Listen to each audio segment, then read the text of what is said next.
Hello again. Now we are going to look at wave parameters. So this is on the bottom of page 8, wave parameters, specifically frequency and period.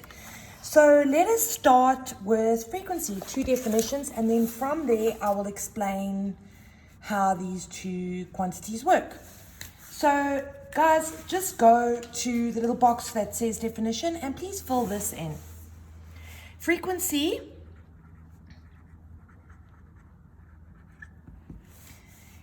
is the number of repetitions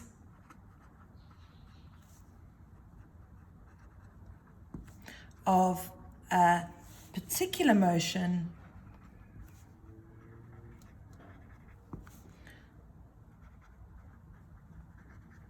per second. So in other words, how many per second? Now guys, don't write that in. That's not part of the definition, but that's a very important question. Whenever you get stuck, always ask yourself, how many per second? So that is the definition for frequency. It's the number of repetitions. So it's the number, hashtag, of repetitions of a particular motion, like a wave, per second. Okay, so just like before, pause if you need to. Otherwise, we go on to the next definition. So I'm going to explain both now, shortly. Okay. The next box, which is on page 9, is period. Period. And you can put a big T there. Just the same as with frequency. Let me bring it back. With frequency, you can put an F. So a big T, it's the time taken for one complete vibration, oscillation, or cycle. So how long for one?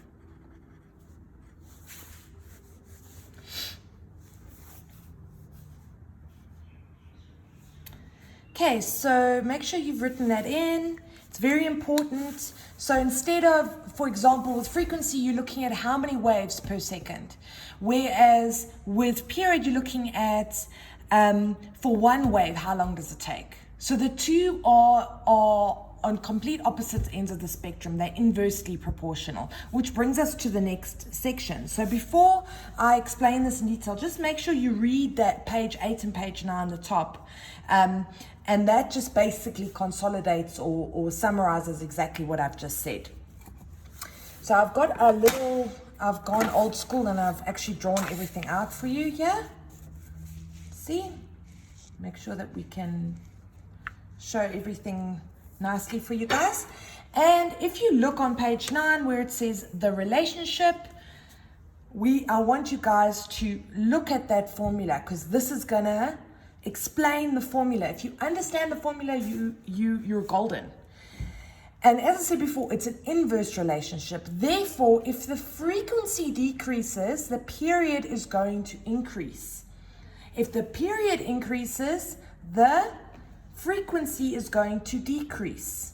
Okay, so it's the same as saying if I double my frequency, then my period is going to be cut in half.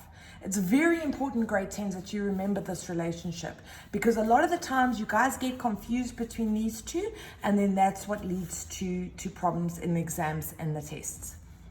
Okay, so I've just written on here a little bit extra for frequency and period. So once again, I know it sounds like I'm repeating myself, but it's very important that you recognize this and remember this, and it actually sticks in your brains. So again, frequency is how often particles of a medium will vibrate. Guys, remember we measured this per unit time, therefore per second, and our SI unit is hertz, Hz, hertz. Then the period is going to be the time taken for one cycle, therefore one wave to complete. So once again, ask yourself these questions no matter what problem you get. Ask for frequency, say how often does it happen, and for time, for period, ask how much time it takes for a single wave to occur. Okay, so what I'm going to do now is, before I go to this example of 20 wavelengths, I just want to show you the formula and actually make sure that you guys are writing it out in your books.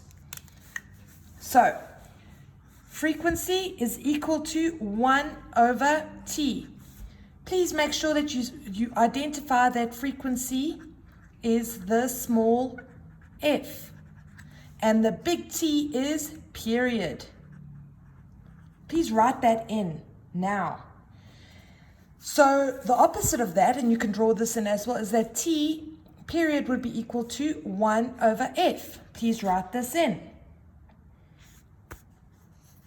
And what you need to include here is maybe just put in hertz and put in seconds, because it's per second, guys. So if a wave with a period of 2 seconds, is going to have a frequency of 0.5 hertz. So let's see how that works. Okay, so 2 seconds here, to figure out the frequency, we're going to have to, let's reverse quickly, okay, because we want to know our frequency. So the frequency is equal to 1 over T. Therefore, if I have my period, which is 2 seconds, 1 over 2 equals to 0.5 hertz. Let me just show this to you guys. Okay, and this means that the wave completes one cycle every 2 seconds. The wave completes one cycle every 2 seconds. Okay, so the larger the frequency, more cycles are going to fit in a second. Versus the other way around, if you've got a small frequency, then you are going to have a smaller period. All right, so I've got a little example here for you guys. That I put together that might help you, just like exactly the same as before with the transverse graph that we used. I've just drawn this quickly, and what I've shown is, like, on the x-axis, on the y-axis is your displacement. So you can draw this in if you actually want. Might help you at home. Okay, and that is in meters. Then what I've shown is that this is 6 meters to this mark over here. The wave continue going after this point, but we are only measuring to this point. So it is from point 0 or time 0 to the 1 second mark. The wave moved, or waves moved 6 meters. Okay. So what we want to, what we can see here is that we have 3 waves measuring in 2 meters, okay, per wave. Therefore, 3 waves moved 6 meters in 1 second. Okay, if we carried on going, it would have been 1 second 30. Not 1 second, 30 seconds. That's a bit blonde. Sorry about that. It would have been 90 seconds. Okay, so this is my direction of propagation. It is going from time 0 to 1 second, the 1 second mark. I have covered 6 meters and 3 waves have occurred. So I've written this in there. 3 wavelengths of 2 meters will therefore equal 3 hertz, because 3 wavelengths in 1 second. So to figure out the period of this, we are just going to do what? We're going to go T is equal to 1 over F. And we know what our frequency is. It's 3. So 1 divided by 3 is 0.33 seconds. So for each 2-meter wave, it takes 0.33 seconds for each 2-meter wave to reach, to complete. I hope that makes sense. That helps you guys. So what... this is basically just an introduction. Once you guys do more practice, especially in exercise 1, which I'm going to ask you guys to do in the next video, you will feel more comfortable with this, just like I've said before. All right, so I'm going to stop now, and in the next video we will cover experiment 2 and what is required of you further.